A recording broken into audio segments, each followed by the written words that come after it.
You don't have much time. Okay, that's fine. All that shit goes away when you start making money. Okay.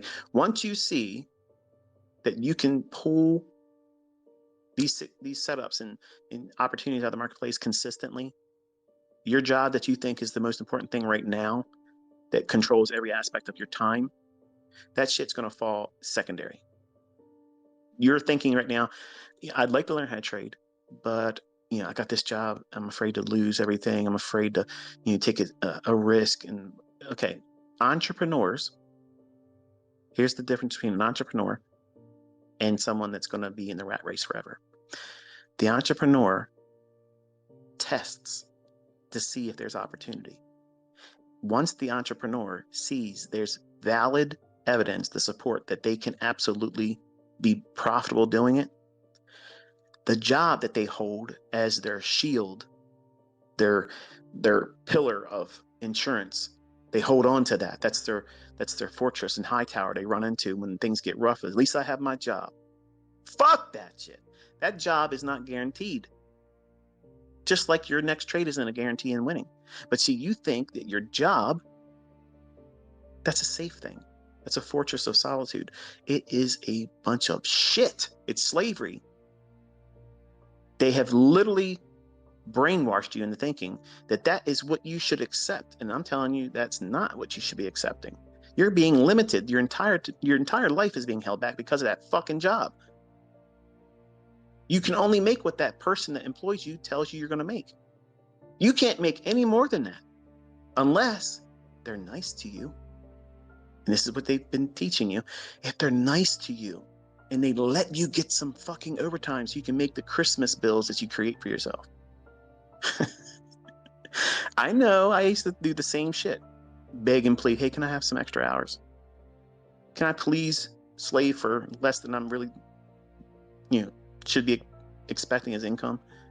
Let me prostitute my time some more and be away from my family some more for a little bit more money, for 1.5 times of the bullshit pennies that you give me. When you start seeing that you can do this, that fucking job is going to be secondary now. And that's exactly what you want. You want to do everything that beefs up and fortifies what you're doing as an investor. Because as an investor, there is no ceiling. There is no limit that you can say, okay, this is as much as I can earn. Who says that? Who says that you can't do that? Who says that you can't make $10,000 a month? Who says you can't make $10,000 a week? Who the fuck said you can't make $10,000 a trade? Who's saying you can't? The only person that can stop it is you. You.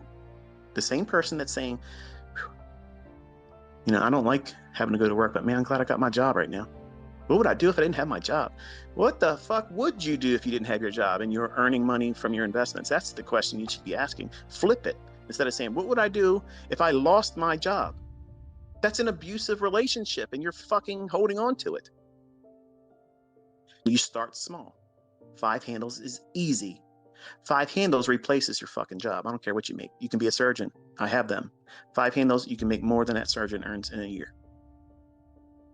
All the heavy lifting is done by money management. You just need to have the cookie cutter that repeats over and over and over again. This thing that you keep doing, that's your multiplier. 5 handles right now is easy for you to learn to do. It's not easy when you first start. But if you look at these price ranges in the morning session and the afternoon session, there's several 5 handle runs in there. Easy ones.